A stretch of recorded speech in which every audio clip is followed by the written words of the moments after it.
Hi everyone, this is Jim. I added a new video to my Nick Sabicki playlist recently, and what the topic of the video was the monkey jump and the double hane. And so I thought I would give a brief introduction to the monkey jump and then refer you to the Nick Sabicki video if you want more details. But this will be like the quick version of it, and then I'll play a game. So the monkey jump is a situation where you're trying to reduce black's territory. If you look at this, it looks like black has claimed all of this territory. Now it's white's turn to move, and white is looking for a way to kind of shrink that down. If you could successfully invade, plant a stone here, and then survive somehow, or over here, then that might be the best way to do it. But it looks like black is strong. I mean, the intent is that black is so strong you can't invade here, and so you're looking for other moves. Now, in a real game, there's lots of undeveloped territory over here, so probably the biggest move for white here is to play on one of the sides down here, over here, or secure one of the corners, something like that. Probably the sides are biggest here. But let's assume, for the sake of this video, that all this territory here has been settled, and we're into the end game. And what you want to do is you want to try and reduce black's territory over here. And so you think, you look at this and you decide black is owning this territory, you're trying to reduce it, and you notice that your stone here is on the second line. It's extending one past black's stone. Black started building a wall but didn't finish it, so you've got a view into his territory. And the question is, how much can you eat away? If you just play, one stone at a time, you can probably win a few points here. Let's see, maybe you could even cut there in a case like that. But you're not going to win a whole lot. And so the question is, how far ahead can you jump? You could maybe jump in here, and if he attacks it, then you come back and connect. But actually, you can jump even further. And if you think of this move, this is a knight's move, 2 steps over and 1 down. You can move in a large knight's move. So that's 3 steps over and 1 space down, a large knight's move. And this move is called the monkey jump, because it looks kind of silly at first, a sudden jump into the middle of your opponent's territory. But in fact, this stone can't be cut off. Let's give a simple example. Black tries to just play here. You can attack that stone. And so if we go back, one condition for the monkey jump to work, one condition, of course, is that black has this hole in his wall that you're looking at. The other condition is you have this stone on the second line that is strong. It doesn't have a weakness where it can be counterattacked. So as we go forward, you do the monkey jump, and black, if black had a way of counterattacking this stone, then maybe you could use that to gain a tempo and cut this stone off. It's all very sensitive to the tempos. But if there's no counterattack here, then the direct attempt to cut the stone off fails. And here's one failure. It's like you attack that stone, and if it tries to run away, it actually gets trapped here. There's nowhere for it to go. You're going to win it on this move or the next one. If it tries one more, you're still going to capture that. So there's no way for that stone to escape. So that is how you're connected. There's other ways to try and cut it off. Let's see, there's this move here. So you just try and extend the wall down one more. But then, white can connect underneath like this. And, you can't separate these 2 stones. These stones, 1 space apart on the back line, you know that you can always capture that. So that's not going anywhere. And what else? You could try, any one of these 4 stones you could start with trying to cut it off. So let's see, one over here. If this is sort of indirectly trying to build the wall, white has to be pretty alert here. It can't play a move extending this stone. You have to break through the wall immediately. But black still can't prevent you from connecting.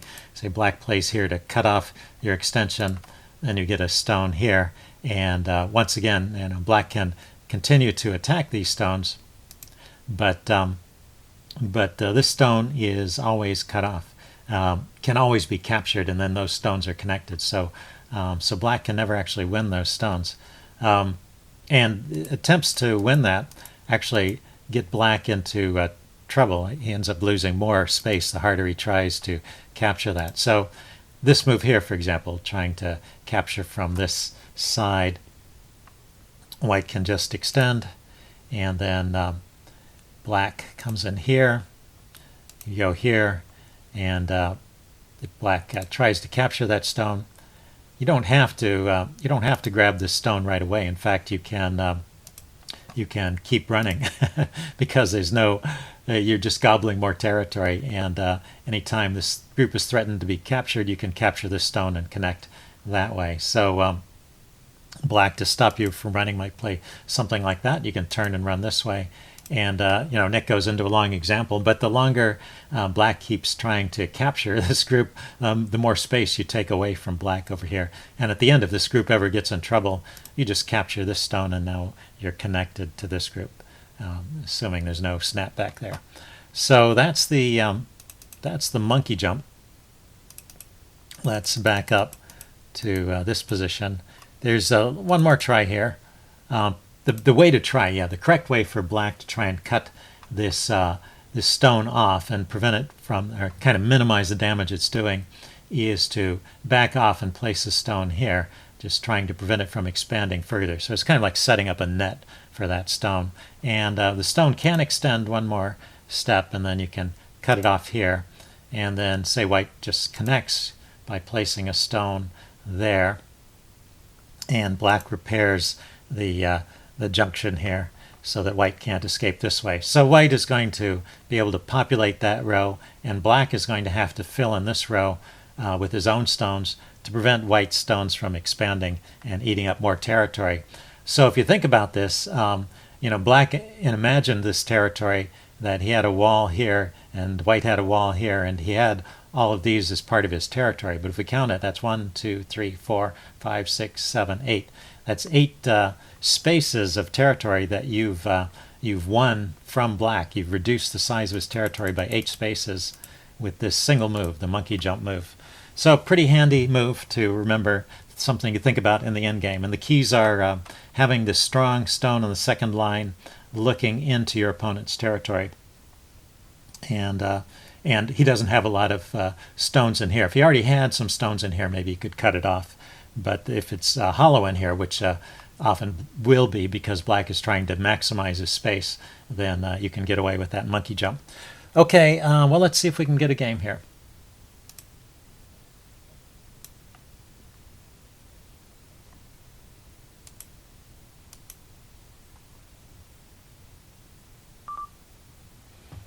Here's a game. Daniel Ho, or Hyo. Let's play in the corner. On the start point, I mean. Okay, let's play one off the start point here. And then I'm going to approach.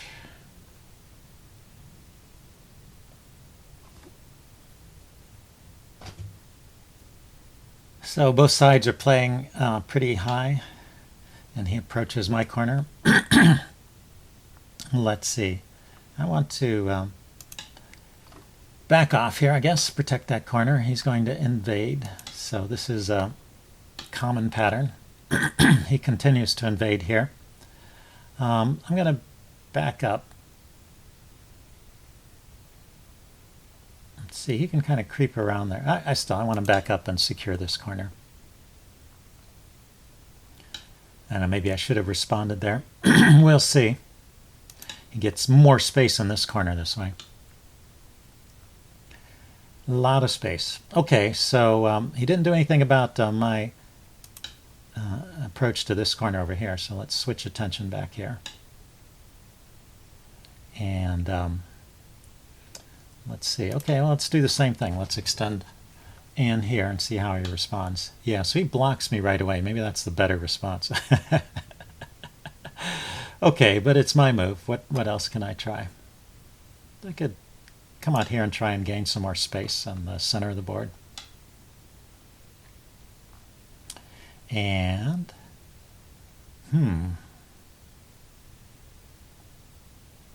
it's attached to that stone. And he's attacking it with a strong stone. So I should probably, before jumping, I should probably strengthen that stone in some way. So let's do that. I was thinking it might be nice to jump in here. There's also potentially a 3-3 invasion at the end. I can invade this corner, but well, let's see how it goes. If I cut here, what happens? He's probably just going to extend, huh?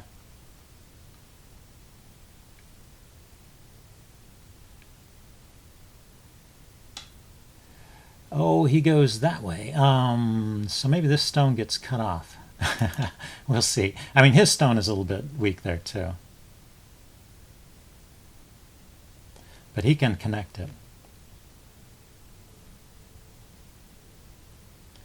He can connect it to G5. If he doesn't connect to G5, I am, yeah, so he goes after this. But this has 2 liberties, this has 1 liberty. So can't I win this stone? I go here, he goes here. So this is a ladder. Here, here, here, here, here, here, here. Maybe this stone is close enough to be a ladder breaker. Or maybe he's going to sacrifice that stone. Let's find out. Oh no, it's when he plays there, he's going to attack this stone. So there is no ladder. I have to strengthen this stone. Still, these 2 stones are kind of cut off, but he's going to capture my stones down here, I guess. Yeah, he doesn't have to capture them. He's got a good invasion going with this, with that with that move. Okay, so these guys are lost. Let's not waste time on them, and let's think about saving these stones. I think these stones are still okay over here.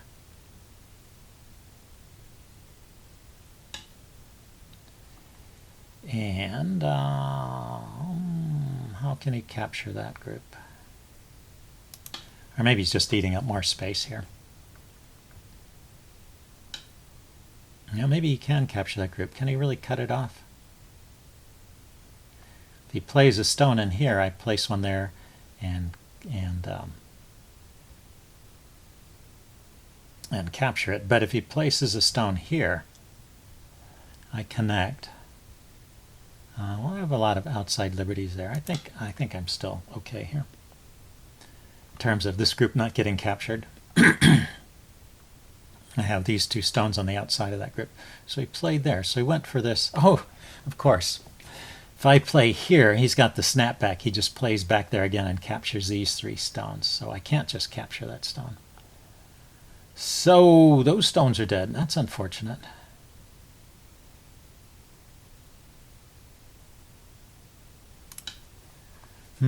Yeah, okay. Well, he's a good player. What can I say?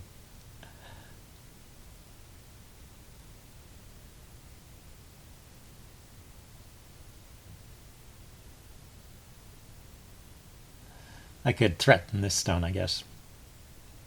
But he will just fill in.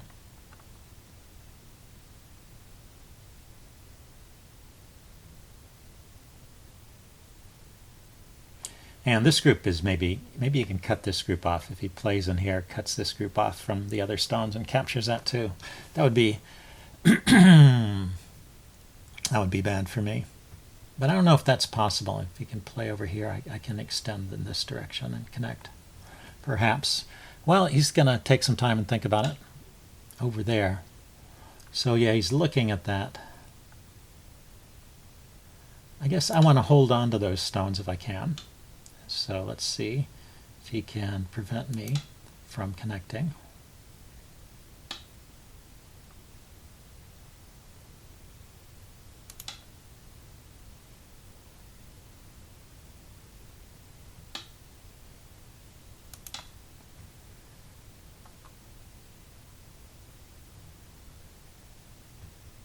He would have to cut here to prevent me from connecting. Yeah, so he peeps at that connection. That's good. And then I'm connecting over here.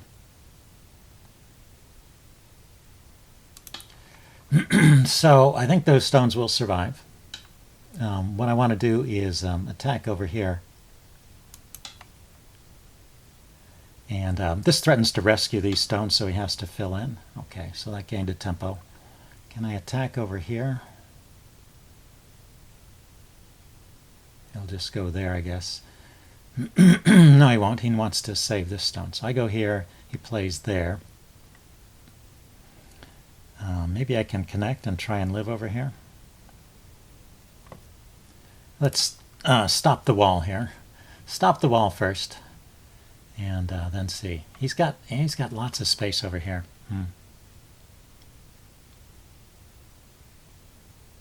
I have space around this way, and he has space around this way. That's about equal, but he's got bigger space through this section. That's White's advantage, in addition to having the Comey. I don't have any space over here because he's got this wall looking out in this direction. He can take all that space away from me. So all I have is that I think I can control is this along the edges there. He might not get a lot of space there either, but the main thing is he's eating my space, and he's going to eat some more from underneath. So I think I need to connect in this direction so that I don't get killed. And he's going to try and steal the corner from me. This guy's good. Yeah, that was kind of a silly move because he can just capture it.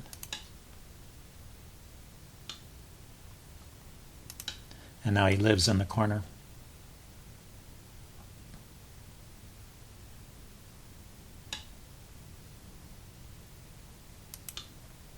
And I better make sure this group is connected. I want to get totally annihilated.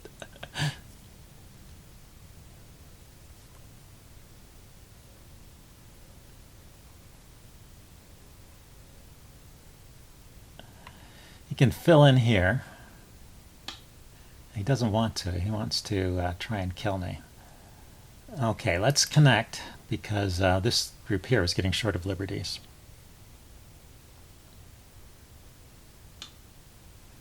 And then connect.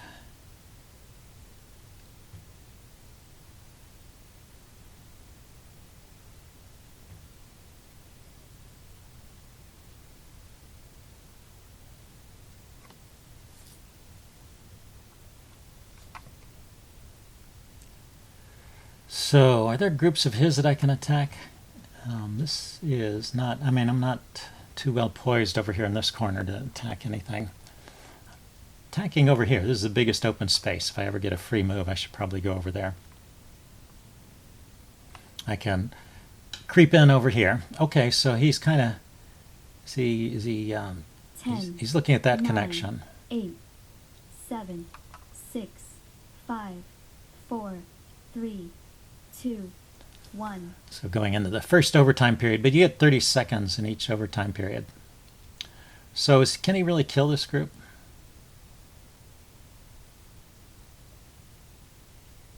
I don't think so. So I am going to play over here somewhere. 10. Let's 9. start with this move. I also have this move here at E4, which is a diagonal extension.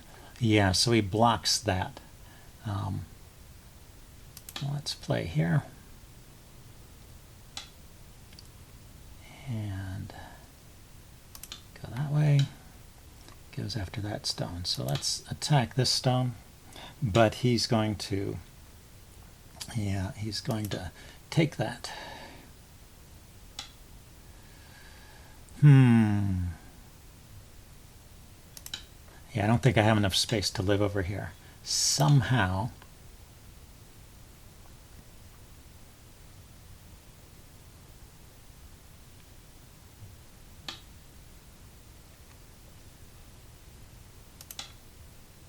Well, let's see. Maybe I can eke out a little bit of space here.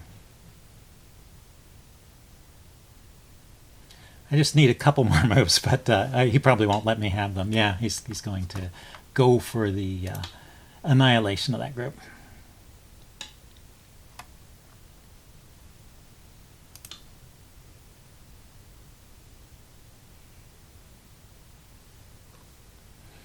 Yeah, so I didn't have enough leverage. Sometimes you get a little bit of leverage with these. Oh, you know, I have a good move here. I can play at D6, threatening this group, and that's what you do. You use the leverage you have from your nearby stones to attack these groups that are attacking your stones. That's a good way to get out of some of these difficult situations. So maybe you just spotted that idea. Yeah, I did. So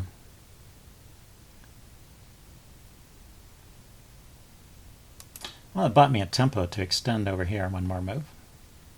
I don't know if I still am probably not going to live because Because, yeah, it's just not quite big enough. He can place a stone in the middle somewhere. And if I had a stone there and a stone there, I would survive. So I think he'll place a stone at A5, and that might kill me.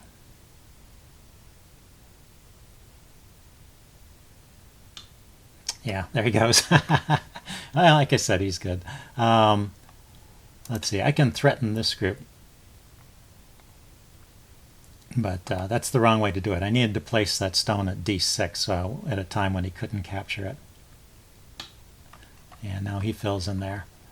And this group has sufficient liberties, it looks like. So if I connect here, this doesn't help. He can just fill in once, twice, and kill that group. And if I ever try to stop him, you know, he just takes those stones and then fills in again. 9, 8, So there's no point in playing over here. 5, 4. Let's play over here some. But I had a chance, so I missed that. This guy is not invincible. People at this level still make mistakes. But, well, you got to capitalize on those chances when they're there.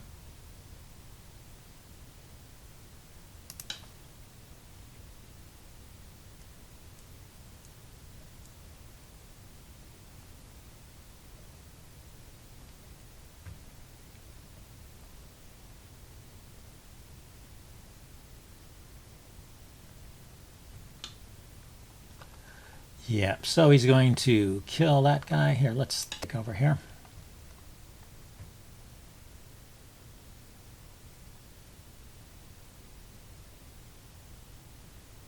We're down to small moves at this point, you know, so just kind of adjusting the edges of the borders. But you want to maximize your return at every stage of the game. So you don't want to play a small move like that unless you don't see anything bigger. There may have been bigger moves there. I'm not saying there weren't, but I was just explaining why I didn't play that any earlier.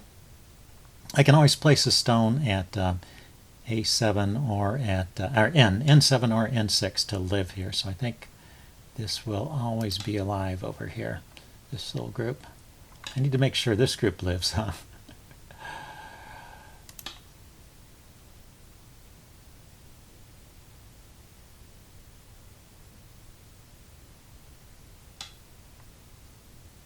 And sort of maximize the territory I have there. So I got a little eye there and a big eye here, so that's alive.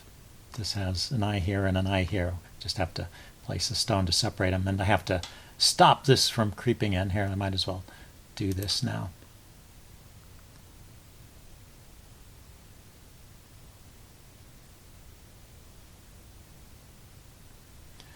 So are there any weak groups that I could attack? He needs to fill in there. And I could cut here. He can protect. And then I could go there. Okay, he's going to try and kill that. But this is all connected, so let's go there.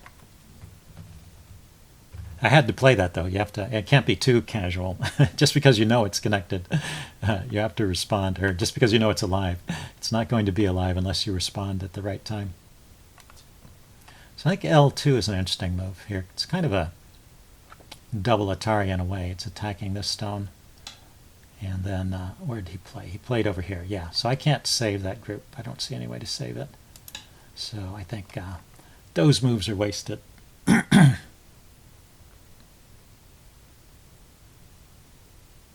But this move actually should gain something, because if he defends this stone, then I'll attack this stone. He attacks that way, yeah. So he counterattacks my stone instead. So I gained a space. One space. Let's fill in. Still have the idea of attacking this stone here. But he should connect underneath at L1 now. And I think that will save these stones.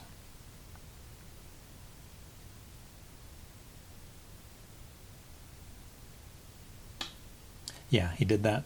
So if I play at M1, for example, he'll capture it. If I play at N1, well, I can capture this stone by playing at N2. I guess that gains one more space, right? So that was a worthwhile venture there. Gained a little space.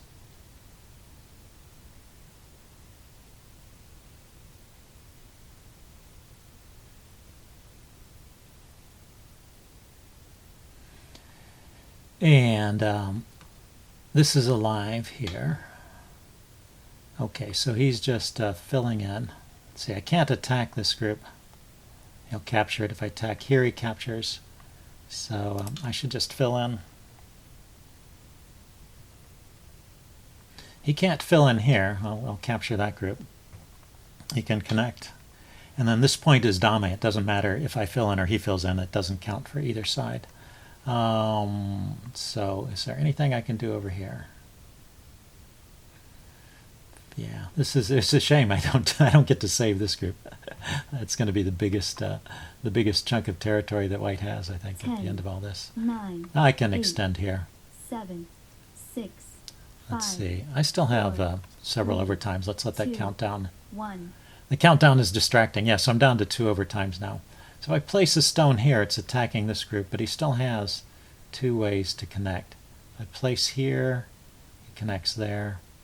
So I should go there, I guess. Sometimes if you can jump further, you can gain more space. And then, unless I see a way to gain another space here, I'm going to pass. This group, that's already dead. That's no points. Here, he captures. Here, connects. And there's not legal. 10, There, 9, he captures. 8, 7, 6, That's Dame. 5, Okay, 4, so I'm going to pass. 3. But, well, it was a good game. I'm sure he's beat me, but let's. I want to see the points added up at the end. And, if I had that way to rescue this group, so I just want to see if I was close enough to where I was winning if I had rescued that group there. Okay, yeah, I wasn't that far apart. So let's see. These stones. You know what? Oh, that's funny. He's not counting. The engine is not counting these stones as dead.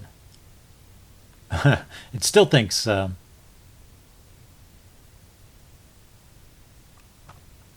let's change this.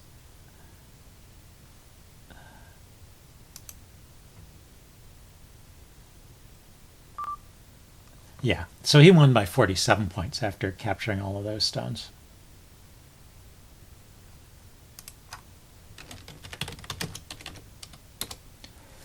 So if we back up,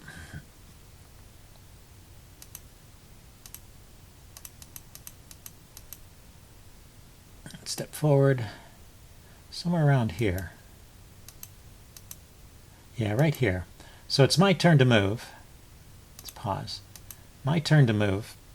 And let's see, let's back up. Let's see, when did this first appear? This was sitting there for a while, wasn't it? So I started this invasion. I played here. He played there. I went here. He played there. Okay, maybe he's attacking this group, so I want to connect. So I connect. He plays there. Now it's my turn. Yeah, I can play here. And he can't save this group. It can't run out. And it's got nowhere to go. So what does he do? He tries to cut this stone off. I capture. And well, this changes the complexion of the game. This group is alive. It's connected to this group, which is connected to that group. And that takes away a lot of space from him. So it'd be a closer game. He might still be winning in the long run, but that was my chance. Okay, hope you guys enjoyed this. I will see you again soon. Bye.